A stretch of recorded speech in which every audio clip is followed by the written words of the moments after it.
Hello friends, আমি পায়েল। আমার channel পাঁচমিশালি রান্নাবান্নায় তোমাদের সবাইকে ওয়েলকাম জানাই নতুন একটা রেসিপির সাথে। আজকে আমি তোমাদেরকে মিষ্টি দইয়ের একটা রেসিপি শেয়ার করব। দেখো, প্রথমে আমি দুধটাকে বসিয়ে নিয়েছি গ্যাসের ওপর। এবার আমি ভালো করে অনেকক্ষণ ধরে দুধটাকে ফুটিয়ে নেব।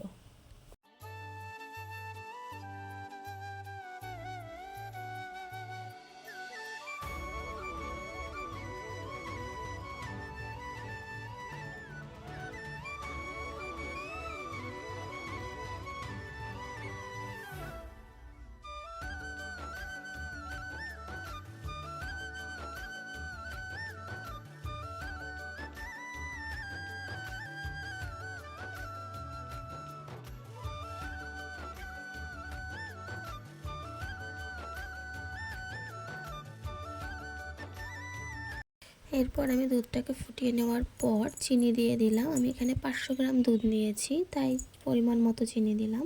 তোমরা যতটা দুধ নেবে সেই পরিমাণে চিনি দেবে। এরপর চিনিটার সাথে আর দুধের সাথে ভালো করে মিশিয়ে নিতে হবে, দিয়ে একটু ফুটিয়ে নিতে হবে। অনেকক্ষণ ফোটাতে হবে, ফুটতে ফুটতে দুধটা অনেকটাই কমে আসবে।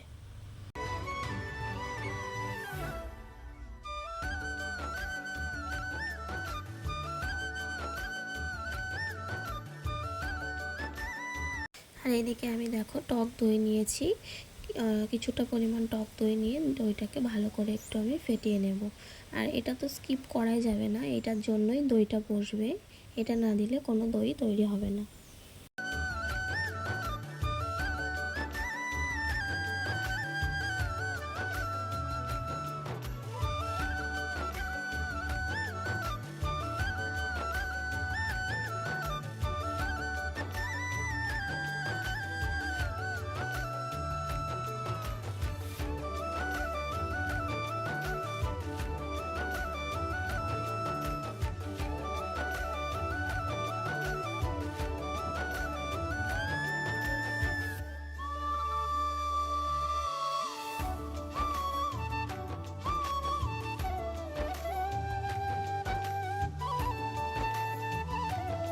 দেখো, দুধটা অনেকক্ষণ ধরে ফুটিয়ে নিয়েছি এবং দুধের কালারটাও চেঞ্জ হয়ে গেছে। এইদিকে আমি আর একটা বাটিতে একটু চিনির ক্যারামেল বানিয়ে নেব, দিয়ে তারপরে ক্যারামেলটা আমি দুধের সাথে মিশিয়ে নেব। আর এটার জন্যই কালারটা পুরো লাল হবে। লাল দইয়ের কালারটা ঠিক যেমন আসে সেই রকম হবে।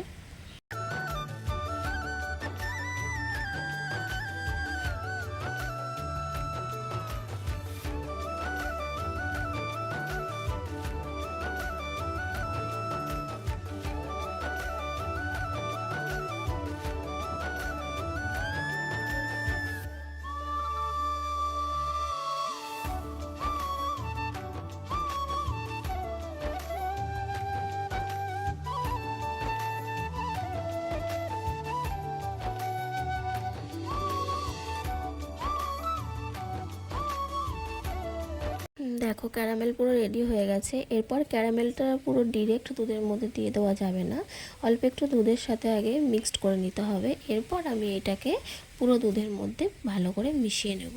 এরপর দুধটাকে আমি ঠান্ডা করে নেব হাতা দিয়ে নাড়িয়ে নাড়িয়ে। নর্মালভাবে ঠান্ডা করতে দেওয়া যাবে না, তাহলে দুধের উপরে সর পড়ে যাবে। তাই জন্য হাতা দিয়ে নাড়িয়ে নাড়িয়ে আমি দুধটাকে ঠান্ডা করে নেব।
দেখো আমার দুধের কালারটা কতটা চেঞ্জ হয়ে গেছে, আর দইটাও ভালো করে ফেটিয়ে নিয়েছি। এরপর দইটাও দুধের মধ্যে আমি ডিরেক্ট মেশাবো না, অল্প একটু দুধ তুলে দইয়ের সাথে আগে আমি মিশিয়ে নেব। যেহেতু দইটা ঠান্ডা আর দুধটা মিডিয়াম ঠান্ডা, যেটা আমাদের হাতে সহ্য হবে, তাই জন্য আগে দইয়ের সাথে দুধের টেম্পারেচারটা পুরো সেম করে নিতে হবে।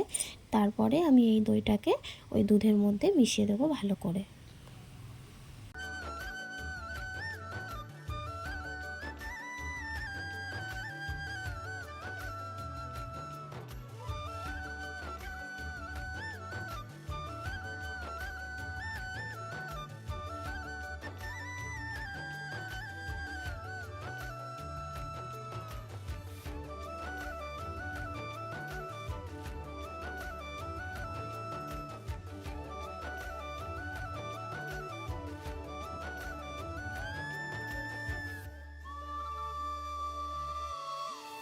এরপর দেখো একটা পাত্রের মধ্যে আমি এই দুধটাকে পুরোপুরি ঢেলে নিলাম।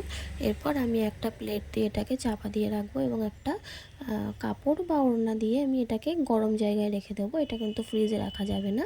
এরপর আমি এক রাত এটাকে এইভাবে রেখেছি।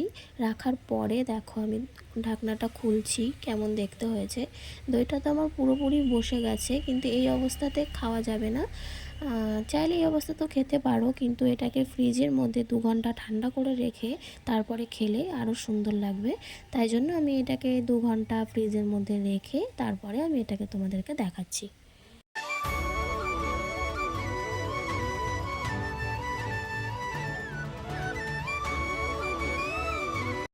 দেখো 2 ঘন্টা পর আমি দইটাকে খুলেছি, কতটা দইটা শক্ত হয়েছে। আর দেখো আমি দইটা এবার কাটলাম, তোমরা বুঝতেই পারছো আশা করি যে দইটা কেমন হতে পারে, কতটা সুন্দরভাবে বসেছে। আর দইটা তো খেতে পুরোপুরি দোকানের মতনই হয়েছিল, কোনো রকমই স্বাদের ডিফারেন্স কিছু আমি বুঝতে পারিনি। আমার তো খুবই ভালো লেগেছে। তো বন্ধুরা, রেসিপি ভালো লাগলে লাইক, কমেন্ট, শেয়ার এবং সাবস্ক্রাইব করতে ভুলো না।